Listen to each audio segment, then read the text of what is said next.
শিবনাথ চৌধুরী কালীনগর সোসাইটির 14 কোটি টাকা তছরূপ করেছে। একদম চক্রান্ত। হাইকোর্টে কাল কেস ডিসমিস করে দিয়েছে, তা সত্ত্বেও আমাকে ধরে নিয়ে আসে।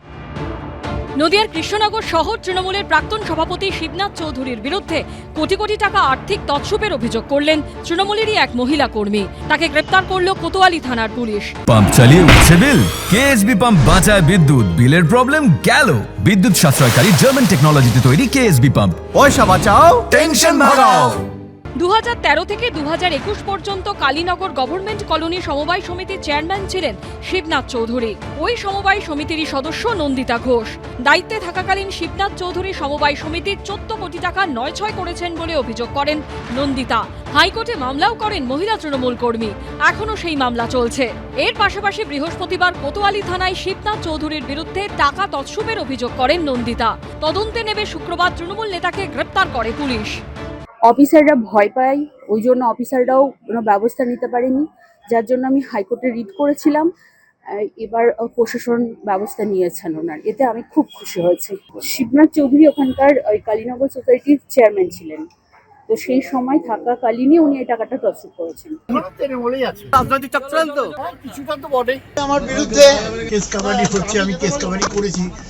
যে সাহারা নিয়ে হচ্ছে সুপ্রিম কোর্টে কেস হচ্ছে, সাহারার টাকা ফেরত পেয়েছি আমরা, তা সত্ত্বেও আমাকে এই কেসে চিটিং কেসে ধরে নিল। গ্রেপ্তারি নিয়ে তৃণমূলকে আক্রমণ করেছে বিজেপি। তৃণমূল মানেই চোরেদের একটি প্ল্যাটফর্ম, কারণ তৃণমূল কংগ্রেস কোনো ভালো মানুষের স্থান নেই। শিবুবাবু শহর তৃণমূল কংগ্রেসের সভাপতি ছিলেন, একজন শিক্ষক যিনি মানুষ গড়ার কারিগর। তার বিরুদ্ধে অভিযোগ হচ্ছে তিনি নাকি 14 কোটি টাকা তছরূপ করেছেন। অভিযোগ করছে কে না, তৃণমূল কংগ্রেসের একজন নেত্রী। উনি এই মুহূর্তে কোনো তৃণমূল দলের কোনো পদাধিকারীও না, কোনো পদেও নেই। যদি কেউ আর্থিক তছরূপে যুক্ত থাকে, দল তার পাশে থাকে না। তার প্রমাণ উনি অ্যারেস্ট হয়েছেন। দল কোনো রকম ভাবে বিবৃতি দেয়নি যে উনি নির্দোষ। আইন আইনের মতো চলবে। যেতে 4 দিনের পুলিশ হেফাজতের নির্দেশ দেয় কৃষ্ণনগর জেলা আদালত। আদালতের কক্ষ থেকে বের করার সময় অসুস্থ হয়ে পড়েন শিবনাথ চৌধুরী।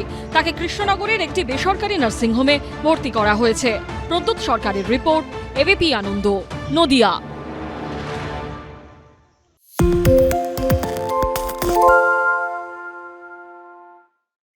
সত্য অন্তহীন, সত্যের খোঁজও তাই, সত্য সন্ধানে তাই আমরা অক্লান্ত, অকুতভয়। এবিপি আনন্দ নতুন ভাবনার প্রতীক, যা মনে মুক্ত, তথ্যে যুক্ত এবং যাবতীয় সীমানার বাঁধন থেকে মুক্ত।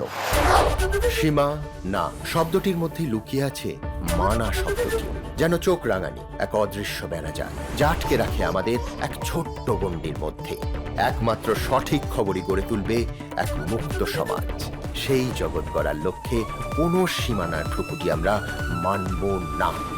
এবিপি আনন্দ এগিয়ে থাকে, এগিয়ে রাখে।